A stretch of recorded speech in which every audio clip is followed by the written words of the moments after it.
তিনটে রাশির নাম আমি বলবো আপনাদেরকে। এই তিনটে রাশির মানুষ জানবেন মহালয়ার আগে কিন্তু প্রচুর কিছু পাবেন, অর্থাৎ তাদের ভাগ্য খুলছে। দেখুন, মানুষ সবসময় আশা করে থাকে যে আমার ভালো কবে হবে, আমার ভালো কি কি কি জিনিস আমি পাবো, বা আমার সেই অর্থটা আসছে কিনা। কারণ পুজোর আগে কিন্তু অনেক মানুষের অর্থের প্রয়োজন হয়, বা অনেক মানুষ নানান রকমের ব্যবসার সাথে যুক্ত, চাকরির সাথে যুক্ত, নানান কর্মের সাথে যুক্ত। কিন্তু যদি সময় আপনার সাথ না দেয়, টাইম যদি আপনার সাথ না দেয়, তবে জানবেন আপনার কিন্তু ভাগ্য ভালো হবে না। আজকে সেই ভাগ্যবান তিন রাশির নাম আমি বলবো, যারা মহালয়ার আগে কিন্তু অনেক কিছু পাবেন।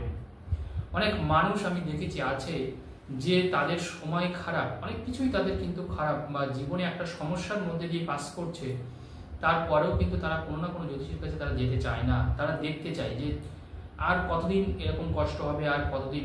কিন্তু একটা জিনিস সবসময় মনে রাখবেন যে আপনি যদি চুপ করে বসে থাকেন তাহলে কিন্তু জীবনে আপনার কিচ্ছু হবে না। এটা সবসময় জন্য মনে রাখবেন। আপনার যাকে ভালো লাগে, যাকে পছন্দ হয়, আপনি তার কাছে যেতে পারেন, আমার কাছেও আসতে পারেন, অন্য মানুষের কাছেও যেতে পারেন।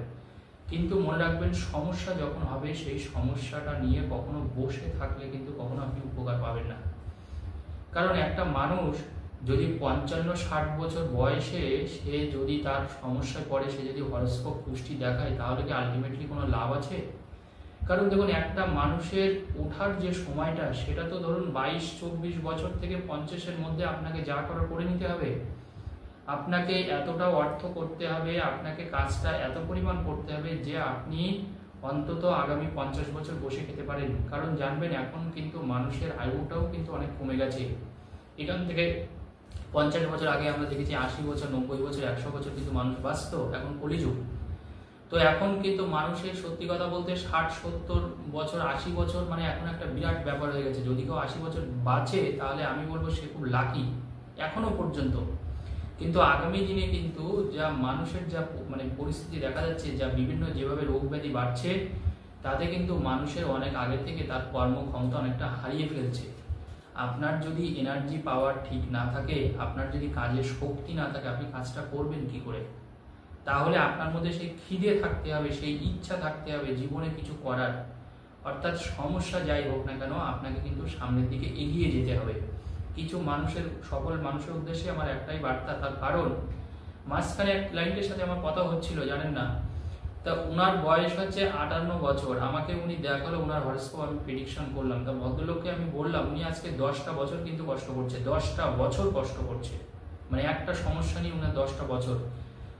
উনাকে ওনার কাছ থেকে ছাঁটাই করে দেওয়া হয়েছে। উনি চাকরি করতেন একটা প্রাইভেট কোম্পানিতে, তারপরে আর উনি তেমন কিছু করেনি। তা আমি হরস্কোপ দেখে বললাম, আপনার তো এই ব্যবসাটা তো দারুণ হতো, আপনার তো ব্যবসার চার্ট। উনি চাকরি করে তেমন কিছু করতে পারেনি, তো এটা তো আপনার ব্যবসার চার্ট, আপনাকে তো সেই ট্র্যাকে যেতে হবে। তো দেখুন, একটা জ্যোতিষী মনে রাখবেন আপনাকে সঠিক রাস্তাটা দেখাবে। আপনার ভাগ্য যে পুরো পরিবর্তন করতে পারবে এটা কিন্তু কখনোই না। তো আপনাকে তো সেই সঠিক রাস্তাটায় যেতে হবে। এখন ভদ্রলোকের বয়স হচ্ছে 58 বছর। এখন উনি কি করবেন? আমি ওনাকে কি বলবো? এখন উনি কি কোনো রিস্ক নিতে পারবেন? বলুন, উনি কোনো রিস্ক নিতে পারবেন না, কারণ ওনার সেই কর্মক্ষমতাটা কিন্তু আগের মতন আর নেই। তাহলে যখন আপনার ক্ষমতা আছে, আপনার ধৈর্য আছে, আপনার রিস্ক নেওয়ার ক্ষমতা আছে, তখনই আপনাকে লড়াইটা করতে হবে, তবে আপনি জীবনে কিছু করতে পারবেন। যখন বয়স অনেকটা বেড়ে যাবে তখন কিন্তু এইসব না দেখানোই ভালো। তো আজকে তিনটে রাশির নাম আমি আপনাদেরকে বলে দিচ্ছি। এই তিনটে রাশির মানুষ কিন্তু মহালয়ার আগেই কিন্তু অনেক কিছু ফাটকা ইনকাম পাবেন, অনেক অর্থ পাবেন, অনেক সমস্যা থেকে মুক্তি পাবেন। তার প্রথম যে রাশির নাম আমি বলবো তার নাম হচ্ছে বৃষ রাশি। দেখুন, বৃষ রাশিকে মনে রাখতে হবে একটা মঙ্গল বৃহস্পতির একটা যোগ তৈরি হয়েছে। কারণ বৃহস্পতি বর্তমানে বৃষ রাশিতে কিন্তু মঙ্গলের নক্ষত্রে অবস্থান করছে। এটা কিন্তু বৃষ রাশির জন্য একটা রাজযোগ তৈরি করেছে। এবং এই বৃষ রাশির মানুষ যেহেতু এই রাশিতে চন্দ্র তুঙ্গস্থ হয় এবং সাথে বৃহস্পতি আছে, তাহলে বৃহস্পতি চন্দ্র কনজাংশন এই রাশিকে কিন্তু একটা বিরাট একটা ফাটকা ইনকাম দেবে, একটা অর্থের মুখ দেখাবে, এবং সেটা পুজোর আগেই, অর্থাৎ মহালয়ার আগে। অর্থাৎ 2রা সেপ্টেম্বর হচ্ছে মহালয়ার অমাবস্যা। এই অমাবস্যার আগে দেখবেন এই রাশির মানুষ, বৃষ রাশির মানুষ হঠাৎ করে আপনি অর্থ পাচ্ছেন, এবং কোথাও যদি আপনার টাকা আটকে থাকে দেখবেন সেই টাকাটাও কিন্তু আপনি আবার ফিরে পাচ্ছেন। এটা কিন্তু বৃষ রাশির মানুষরা দেখতে পাবেন। অর্থাৎ মহালয়ার আগে আপনার কিন্তু একটা ভালো কিছু একটা হচ্ছে, আপনি এটা নিশ্চিন্ত মনে থাকতে পারেন। বা যদি আপনার কোনো কিছু কেনার প্ল্যানিং থাকে, সেটা বাড়ি হোক, জমি হোক, গাড়ি হোক, বা অন্য কোনো চাকরি হোক, সেই জায়গাটাও কিন্তু আপনার হতে পারে। কারণ মনে রাখবেন, রাশিতে বৃহস্পতি থেকে আপনার পঞ্চম, সপ্তম এবং নবম ভাবে দৃষ্টি দিচ্ছে, যেটা আপনার জন্য অত্যন্ত শুভ বলে মনে করা হচ্ছে, এবং সেটা আপনি মহালয়ার আগেই কিন্তু পাবেন। অর্থাৎ ভাগ্যের দিক থেকে আমি বলবো বৃষ রাশির মানুষ সব থেকে এগিয়ে আছে ভালোর দিক থেকে এই মুহূর্তে, এবং মহালয়ার আগে অলরেডি শুরু হয়ে গেছে বৃষ রাশির জাতক জাতিকারা। এখন আপনারা দেখতে পাচ্ছেন বৃষ রাশির মানুষরা কিন্তু অনেকভাবে আপনারা টাকা পাচ্ছেন, অনেক ফাটকে ইনকাম পাচ্ছেন, সোর্স অফ ইনকাম অনেকটা হয়ে গেছে। আপনি যে বিজনেস করছেন দেখবেন সেই বিজনেসটাও কিন্তু আপনার ভালো হচ্ছে। যারা বৃষ রাশির জাতক জাতিকা যে কোনো ধরনের ব্যবসায় আপনি করছেন না কেন, সেই ব্যবসাটা কিন্তু আপনার অত্যন্ত ভালো হচ্ছে। তো বৃষ রাশির মানুষ মহালয়ার আগে আপনি ভালো কিছু অবশ্যই পাচ্ছেন, আপনি চোখ বন্ধ করে থাকতে পারেন। নেক্সট যে রাশির নাম আমি অবশ্যই বলবো, তার নাম কিন্তু মকর রাশি। দেখুন, মকর রাশির মানুষরা অনেকটা হতাশ হয়ে বসে আছে, কারণ মকর রাশির অনেক মানুষের কিন্তু কোমর শীত দ্বারা অনেকটা ভেঙে গেছে।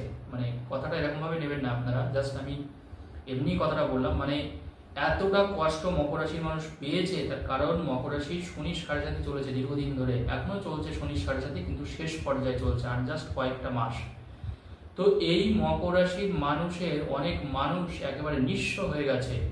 আমি বহু মকর রাশির জাতক জাতিকাদের হরোস্কোপ বিচার করে দেখেছি। তো তাদেরকে আমি বলেছি যে আপনারা যখন শনির সাড়ে সাথে শুরু হয় তখন কেন আসতে পারেন না, তার আগে কেন আসেন না।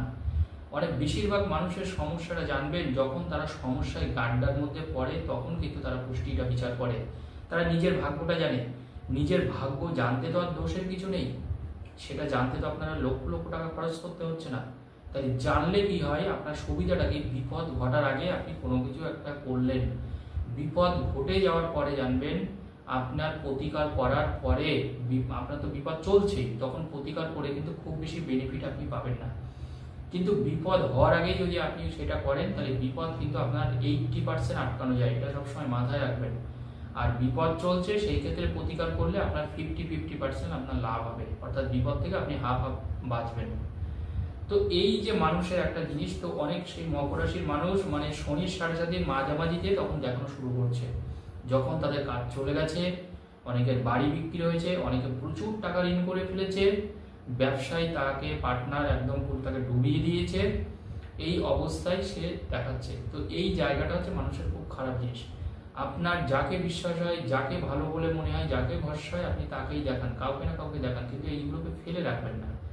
এই যেমন মকর রাশির মানুষ, তো মকর রাশির মানুষের একটু ভালো খবর আমি একটু দেব। মহালয়ার আগে কিন্তু আপনি অনেকটা ভালো ফল পাবেন, কারণ আপনার পঞ্চমে বৃহস্পতি থাকার কারণে আপনার কিন্তু এই সময় কিন্তু ভাগ্যটা অত্যন্ত ভালো এবং সহায়, গুরু আপনার সহায়। এই গুরু সহায় হলে কিন্তু কি হবে, আপনি যারা ঋণের সমস্যায় ভুগছেন তাদের ঋণটা দেখবেন অনেকটা মুকুব হয়ে যাচ্ছে। নিজের পরিবারের থেকে, নিজের বন্ধু বান্ধবের থেকে, নিজের অফিস কলিগের থেকে, যেখানে কাজ করছেন সেই মালিকের থেকে যথেষ্ট সহায়তা আপনি পাবেন। আপনি কিছু বোনাস পেতে পারেন যারা মকর রাশির জাতক জাতিকারা, অর্থাৎ এই সুযোগটাও কিন্তু আপনি পাচ্ছেন। অর্থাৎ এই মুহূর্তে কিন্তু মকর রাশির মানুষের যে সমস্যাটা চলছে সেখান থেকে আমি বলবো অনেকটা বেরিয়ে আসতে পারবেন। মহালয়ার আগে এই বেশ কিছু শুভ সংবাদ, দুটো তিনটে শুভ সংবাদ আপনি কিন্তু পাচ্ছেন। নেক্সট আর একটা রাশির নাম আমি বলবো, সেই রাশির নাম হচ্ছে মেষ রাশি। দেখুন, মেষ রাশির ধনস্থানে বৃহস্পতি বসে আছে। তো আপনার দ্বিতীয় বৃহস্পতি বসে থাকার কারণে আপনার কিন্তু ভাগ্য স্থানে কিন্তু মনে রাখতে হবে, মেষ রাশির ভাগ্য স্থানে কিন্তু বৃহস্পতির দৃষ্টি আছে। তো স্বাভাবিকভাবে কিন্তু ধনস্থানে বৃহস্পতি থাকার কারণে এই সময় কিন্তু আপনার সেভিংস বাড়বে এবং যোগাযোগটা বাড়বে, অর্থাৎ কোনো ভালো কিছু সুখবর কিন্তু অবশ্যই আপনি পাচ্ছেন। যারা মেষ রাশির জাতক জাতিকারা, বিশেষ করে যারা গাড়ির ব্যবসা করছেন, যারা জমি বা ল্যান্ডের ব্যবসা করছেন, যারা প্রোমোটারিং এর ব্যবসা করছেন, তাদের কিন্তু অত্যন্ত ভালো হবে। এবং যারা বিদেশে কর্মরত আছেন, যারা মেষ রাশির জাতক জাতিকারা, তাদের কিন্তু পুজোর আগে ভালো কিছু অবশ্যই পাবেন। এবং যারা কোনো গার্মেন্ট বা জামা কাপড়ের ব্যবসা করছেন, কোনো মিষ্টির ব্যবসা করছেন, কোনো ফুড ওরিয়েন্টেড কোনো ব্যবসা করছেন, বা কোনো বুটিকের কোনো দোকান খুলেছেন, সেই ক্ষেত্রে আমি বলবো দারুণ চলবে মেষ রাশির মানুষরা। তো মেষ রাশির আমি যেটা বললাম, মেষ রাশিরও কিন্তু অত্যন্ত ভালো যাবে। এই যে তিনটে রাশির নাম আমি বললাম, এই তিন রাশি, বৃষ রাশি, মেষ রাশি এবং মকর রাশি, পুজোর আগে আপনি অবশ্যই কিছু না কিছু ভালো অবশ্যই পাবেন, এবং সেটা মহালয়ার আগেই। আজকের আলোচনা এই পর্যন্ত। ধন্যবাদ।